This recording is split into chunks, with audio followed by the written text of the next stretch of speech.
Yeah, so one of the things when it comes to addiction, as Joel knows, and as many people will hear, is you'll hear the saying, once an addict, always an addict.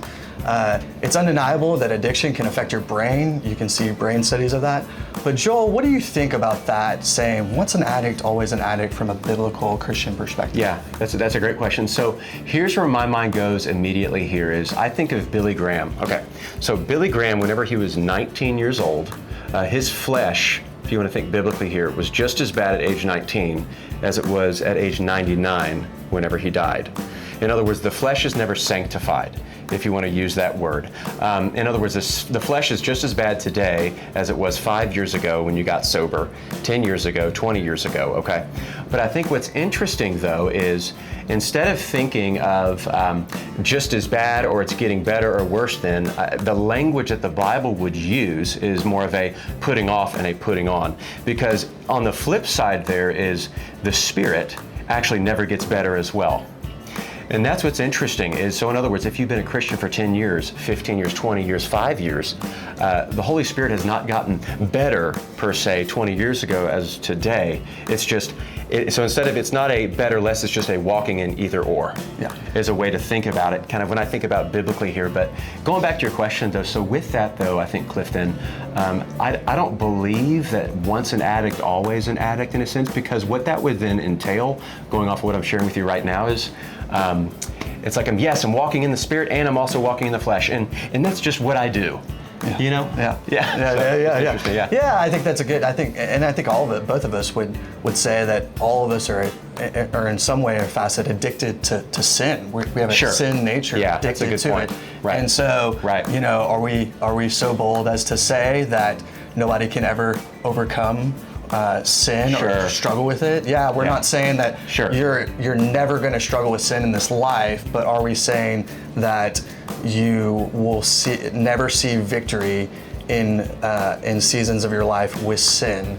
I don't think that's what we're saying. I don't think that's what the Bible says. Right. Correct. I don't think that's what Paul preaches in Romans 7 about dying to sin and or whatnot. What is one thing that you have found helpful for people struggling with pornography addiction, sexual addiction, that sticks out to you? Yeah, it's a great question. And I'm going to piggyback off what you shared last time about putting off the old self and putting on the new self. I think one of the things that we primarily focus on when it comes to addiction or when it comes to just various struggles in people's lives, is we're so focused on doing away with the bad. We're so focused on putting off things that we don't really cultivate as Christians. What does it look like to put on a life-giving spiritual life that is walking with Christ, that's vibrant and doesn't seem boring, but is actually appealing, is actually fun?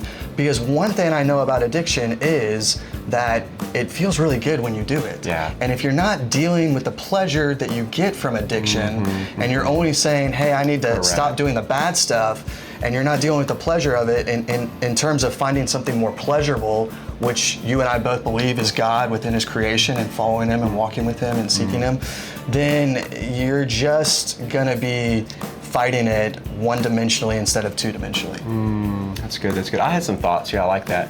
What I would say, and it's probably similar to that as well, by the way, we haven't even talked about this is interesting here, is one of the things I'll share with my clients is we want to fight desire with desire. So let me give you an example. Say you're tempted to watch pornography, it's a Friday night or something like that. And what you want to do whenever you feel tempted is what you've done in the past but it hadn't really worked, is you just want to maybe just distract yourself, turn on the TV, just try to take your mind off of it. But here's the problem. In a very simple way, if you don't actually like what you're watching, in a sense, it's probably not going to work. And I think that's what's so interesting is when I fight desire, what if I fight it with something that I actually desire?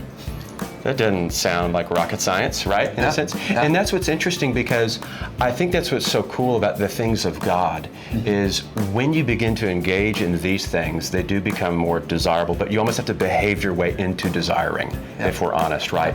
But fighting desire with desire, you can do it with all kinds of things. If you actually really desire to cook, no joke, like you like to make brownies, that's actually not a bad thing necessarily, because you are actually fighting desire with desire, but it's hard to fight desire with something that you don't really desire to do. It's very difficult. You can do that with a lot of things, honestly. Yeah, So it's just interesting. Yeah. I think what you're hitting on, and I think it's a great insight of just how do I find a new desire, a much better desire than the desire of pornography. And I think that's really rich stuff and great insight, brother. Yeah, it's very, very good. Yeah. Yeah. What is probably the most important first step for someone to take who is coming in struggling with pornography, sexual morality, those things that you have found helpful? Yeah, it's a great question. I think it is so important with this issue just to be able to share with somebody. Jay Stringer says in his book Unwanted that if you have one person to talk to about this issue, heavy porn reduction is reduced by 27%. And so that's just having one person that you're able to discuss with, talk with. And one of the most beautiful things about the Bible and about walking with Christ is it's a communal endeavor. And oftentimes we think that it is an isolated relationship with God, but our relationship with God is not just confined to us and God. It also is displayed in our relationship with other people. And that's why God, when Jesus resurrected, he left to us a group of people almost saying, hey, you can't do this journey by yourself. You need others to help you, others who are like-minded, trying to walk with me, because you can't do it on your own. Because sin is a very powerful thing, and we all know that pornography is a very powerful thing. Men gravitate to it and go for it, and they've been addicted to it they're lost into it and been addicted to it for so many years of their life. Yeah, that's good. Yeah, that's interesting. Yeah, no, thanks for sharing that. I think it's fascinating thinking about that just in regards to just the community aspect. Probably the most important thing for helping people get out of pornography, masturbation, sexual morality, those kinds of things. When I think about community and that approach, it's interesting. I think about when I gain people in my life that I can talk to, hang out with, those kinds of things. What's interesting is I feel like direction of my life begins to shift a little bit. It's almost like I gain a sense of, Friday nights we're hanging out, Saturday nights. Maybe they're doing things that I want to pick up on and I want to emulate what they're doing as well. Oh, I like how he prays about that, or I like that he engages in these things, and I really want to start engaging in these things. And before you know it, the more you engage in community, you might find your life shifting a little bit. You might begin to desire what your church community begins to desire more. And the original intent was not thinking my desires are going to change, but I think that's what's interesting though about the community aspect there is probably being the most important thing, I would say, just the one another's. And even I think about sin. Sin is connected to not loving others. So one of the ways you can actually begin to fight that is to actually grow in love, for others, which is interesting. And so I really, really like that a lot, and I think the community aspect approach is excellent. We talked about somebody who is struggling with this issue, and they are making that first phone call, or they're telling that first person for the first time. And as counselors, we get that phone call, we get that guy who enters into the room.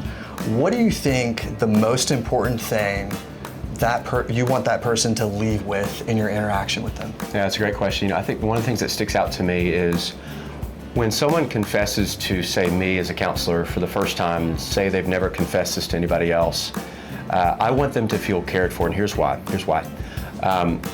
Because if they feel cared for by me, normally what I've seen is they feel cared for by God. And that's what's interesting is because sometimes people they say, oh, I know God cares for me, but they might not know that, what I've learned, until they allow someone to enter into their struggle and that person cares for them, then they're like, oh yeah, God cares for me too. Yeah, that's great. Yeah, it's like there's a third person in the room, and that third person in the room is Jesus, who is there helping us and assisting us to care for this individual that's in front of us. I think for me, just personally, I want those guys to leave with just hope.